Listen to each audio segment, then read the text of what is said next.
Awakening with Brahma Kumaris. The impact of meditation is worldwide known, but today we'll dig deeper into the idea of Rajyoga meditation. How different is it from other meditation? In other forms of meditation, they use mantras, flowers, or objects on which they meditate, but Rajyoga meditation is a little unusual. And once again, to take us into this beautiful journey of meditation, we have here with us in our studios Sister Jayanti, the European Director of Brahma Kumaris. Welcome, Sister Jayanti. Hello and Om Shanti. Om Shanti. Sister Jayanti, in your previous session, you spoke very beautifully about the impact of meditation. But the word meditation that has been in existence since times immemorial, what does that word mean? Does it have a significant meaning? Could it not be contemplation, reflection? Why meditation? All of these words are very important and are very close. When I'm reflecting, then I'm going inside and processing. When I'm contemplating, then again, I'm focusing my mind on something that's very important and maybe even something that's sacred. And meditation has a connection with the word to heal in Latin. And so meditation is useful because it's talking about the healing of the inner being, because we have 1,000 different cures for the body now, not just allopathic medicine, but we have many different complementary therapies. But this is something that can heal the mind and the feelings and the emotions, healing of the inner being. And so I like this word meditation. You specifically kept mentioning the word healing. But who is wounded? Because the body is a very intelligent entity. I mean, I cut my finger, I have a scratch. I don't need to meditate. It heals by itself. So the body is a clever, intelligent entity and it heals.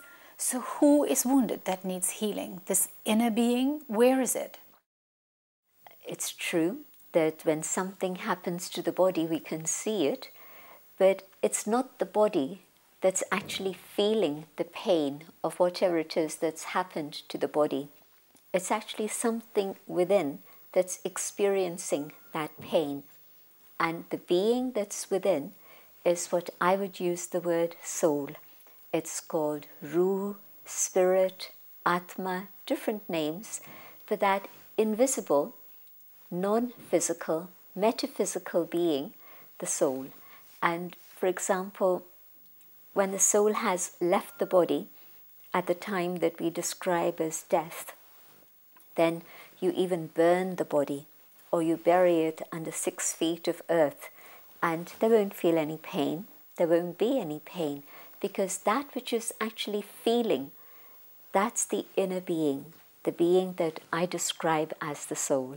So am I understanding that all these different types of word, Ruh, Atma, Spirit, is just the meaning of a soul? Am I seeing myself as a composition of something physical and non-physical? Am I both?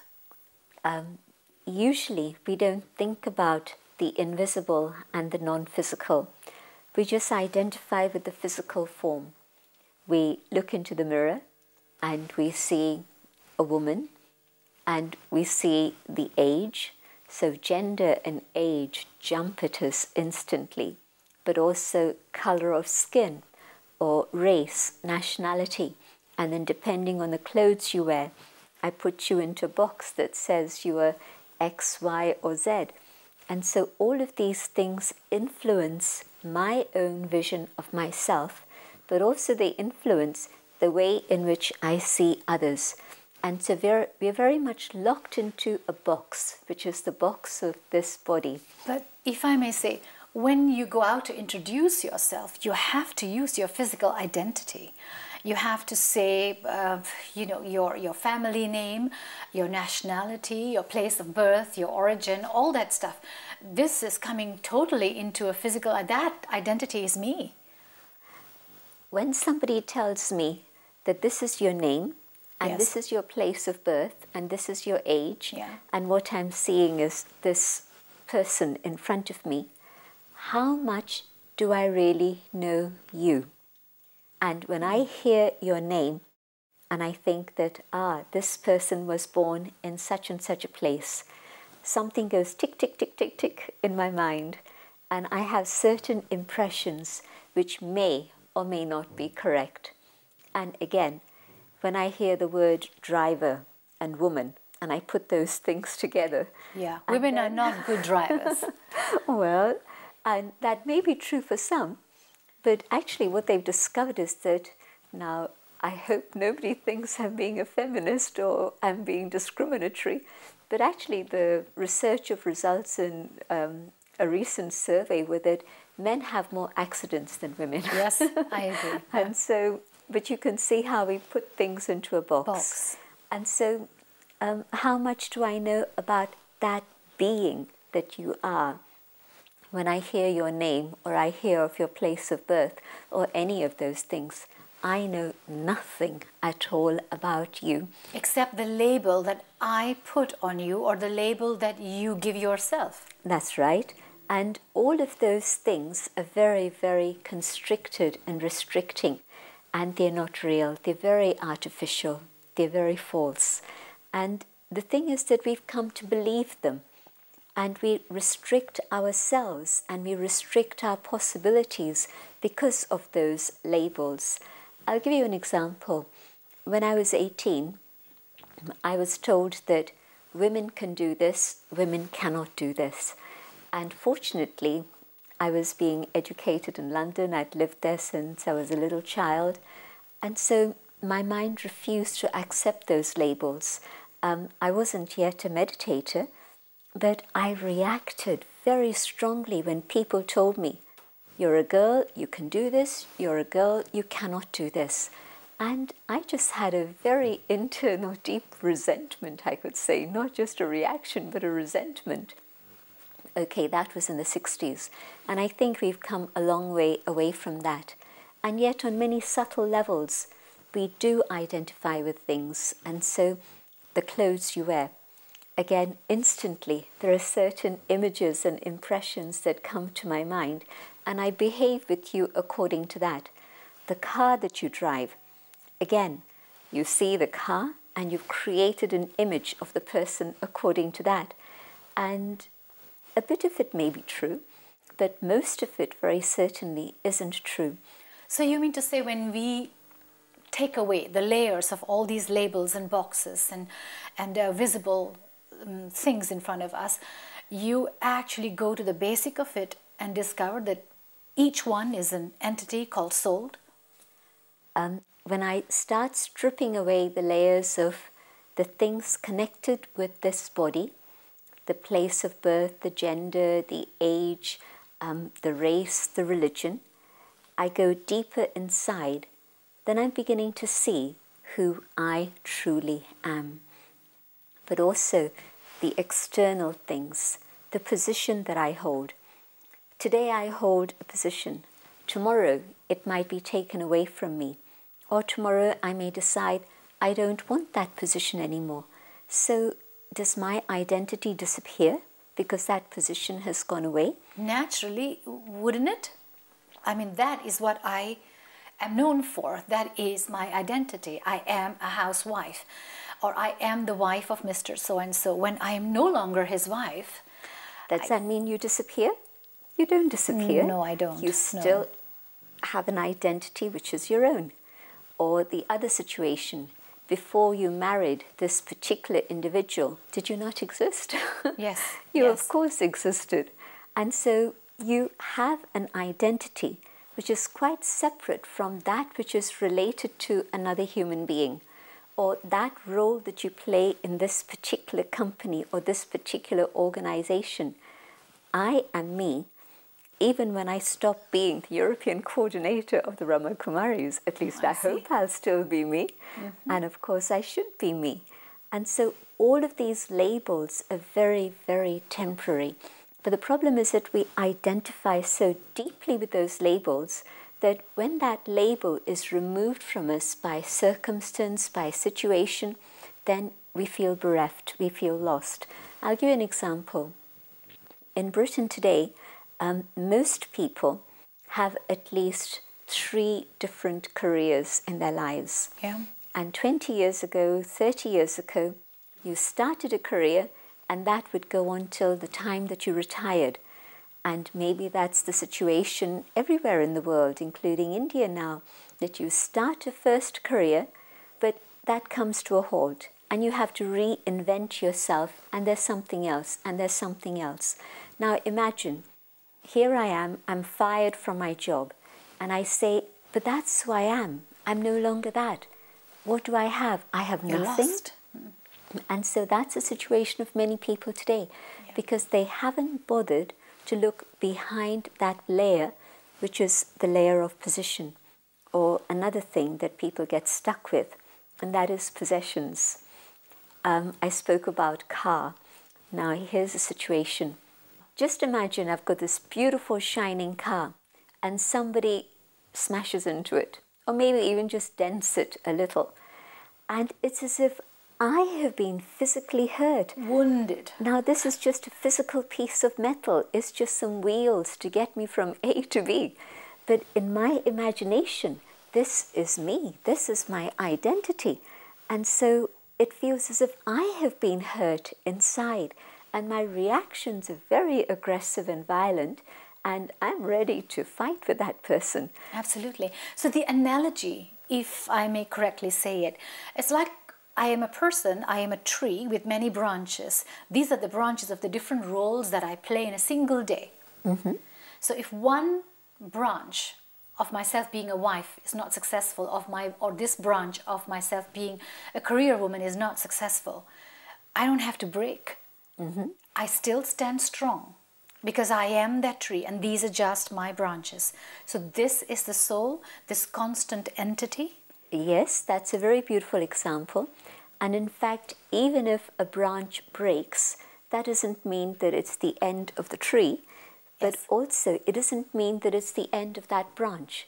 So today I'm no longer an engineer, but I can become a consultant, I can become something else. And so that branch can regrow and it can have a different form and it can still be very beautiful and be part of that tree.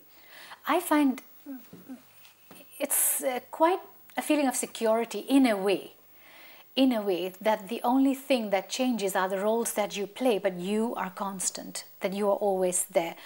This entity called soul, this non-visible thing that is there, what is it? An energy? Is it what? Electrical? Is it? What is it? We've been able to have so much information about the physical body, especially within the last 20 years or so. Medical science has given us a huge amount of information about exactly what's going on in here. But I'll tell you what a Nobel laureate in medicine told me maybe about 20 years ago. He said, I can tell you everything about how the eyes see and how the image is formed and whatever is going on between the physical eyes and light and the brain, but I can't tell you who it is who is actually seeing. And interesting. So like the computer and the hard drive. Yeah. You are the hard drive and that's the computer. It doesn't work, it doesn't function. Maybe I'd like to put it a bit differently. Okay. Maybe I'd like to say that the brain is the hardware and the software is the soul, because the brain also has its own very specific function. And some people would say that, well, yes, this is the body, and yes, if I move my hand, it's not the hand that decides to move, but it's the brain that's giving instructions to make the hand move. But what is it that's telling the brain that this is the time to put your hand in your pocket and give something in donation? It's not the brain that's deciding that. It's something that's there within my inner being that's motivating me and saying, here's somebody in need. Let me be able to do that. And that being is now known as the soul. Correct. So which means when people are brain dead, or when people have problems, but yet they're like Stephen Hawking, For example, Stephen Hawking, he's completely disabled, but yet he's able to conjure up the most amazing scientific theories. So his brain is still working, his body is not working, but something that's triggering, that's the soul, that's thinking using the brain processes. Is that how it is? Or Christopher Reeve, he was paraplegic, he had massive problems after his fall, and yet he was able to direct a movie while sitting on a chair. So the soul is very important to the body.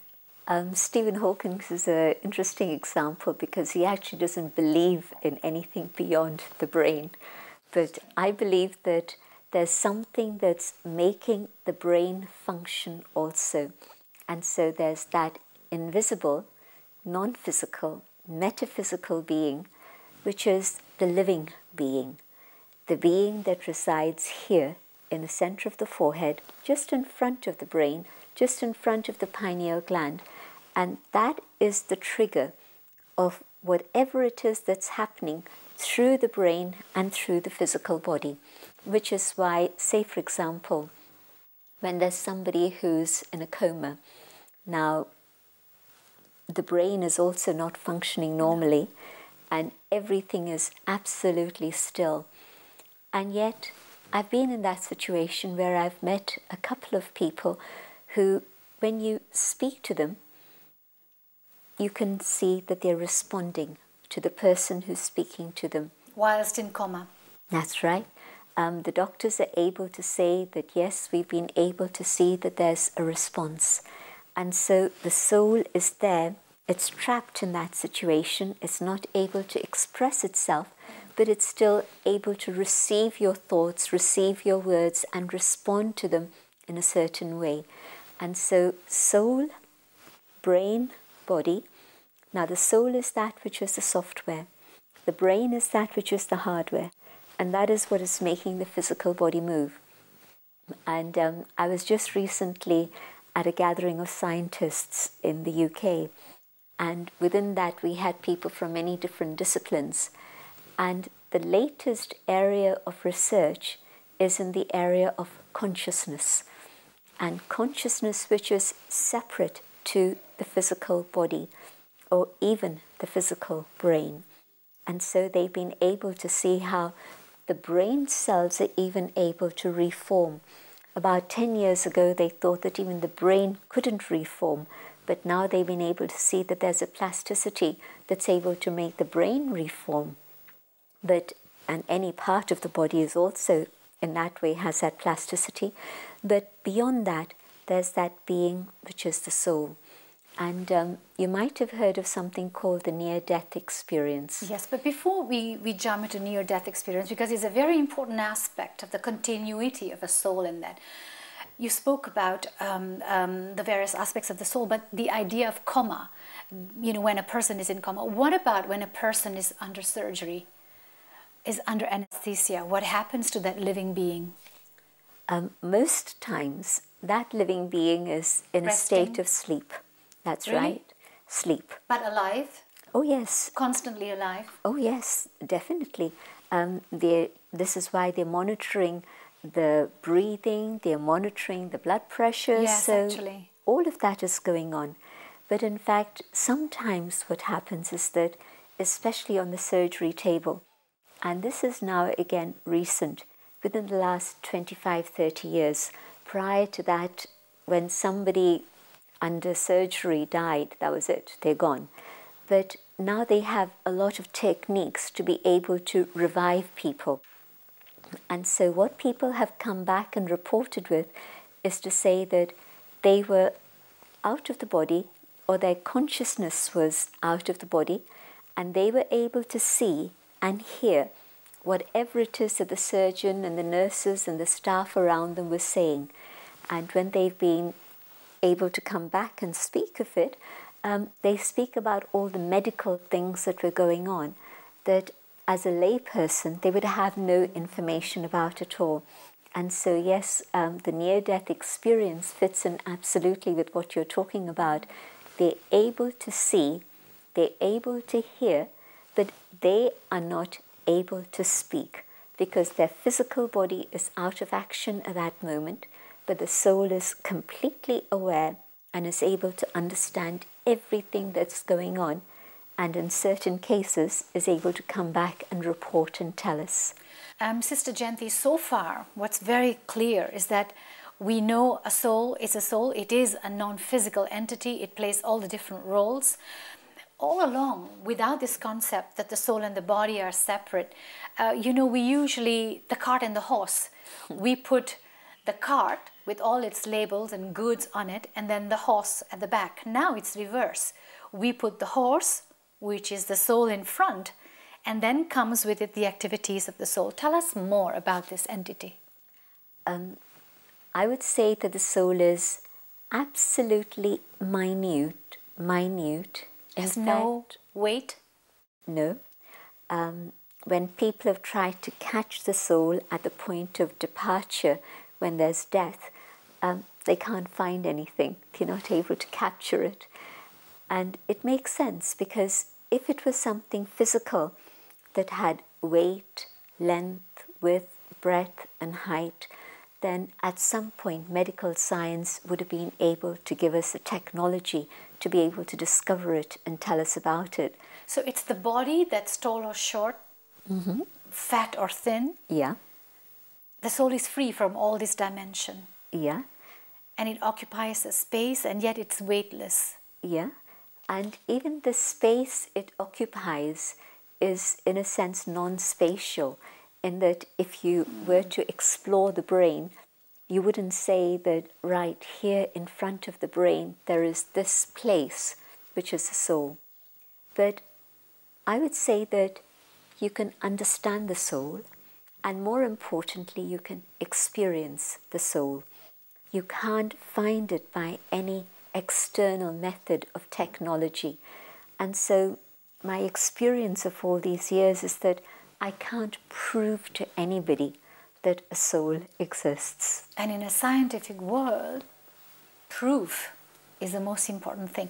But you said something much more interesting than proof. You can experience it. Perhaps you can take us into this idea of experiencing the soul whilst in the body. Okay.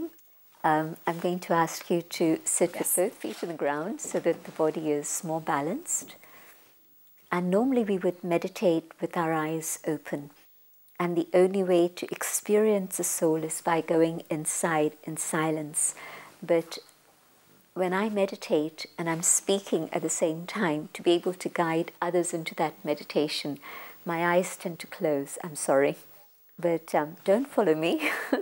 But keep your eyes open, because it's a very important part of Rajyoga, and we can take up that detail another time.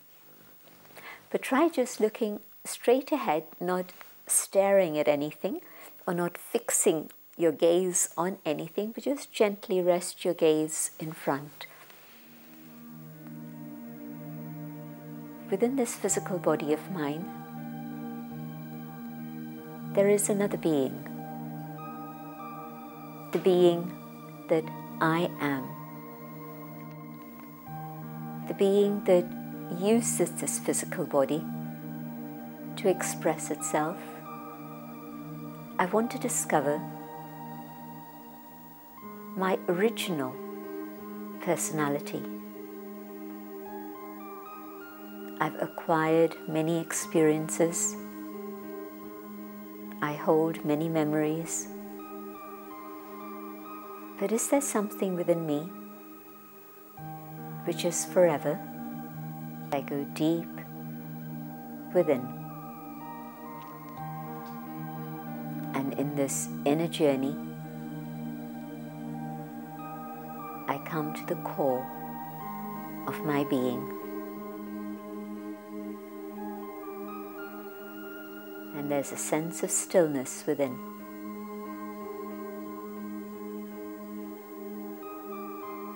A state in which I can explore the treasures that I hold inside. Treasures that I'd totally forgotten. The treasure of peace, of love, of truth.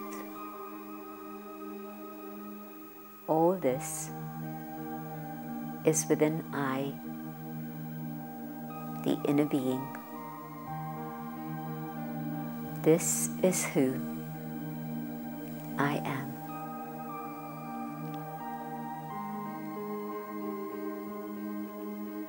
In this awareness, I come back to the moment in physical time and space, the situation that I'm in currently, but now with the experience of my own inner treasures and the being that I am, a being of radiant energy shining in the center of the forehead.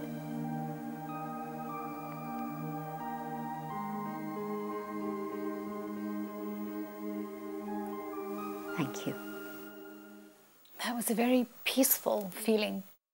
A feeling of kind of liberation, that I'm free from all the labels, the roles that I have to play, that I am me and it's real, that I am a soul. That was very beautiful. Once again, Sister Jayanti, thank you for being so enlightening. The beautiful understanding of yourself as a soul, the most important entity in this body. And it was very, very clear and very, very useful. I think this becomes one of the most basic understanding of meditation. Thank you. If you wish to discuss your problem or have a question to ask or want to know your nearest Rajyoga Meditation Center, call us on 099 99 744 555. Shanti.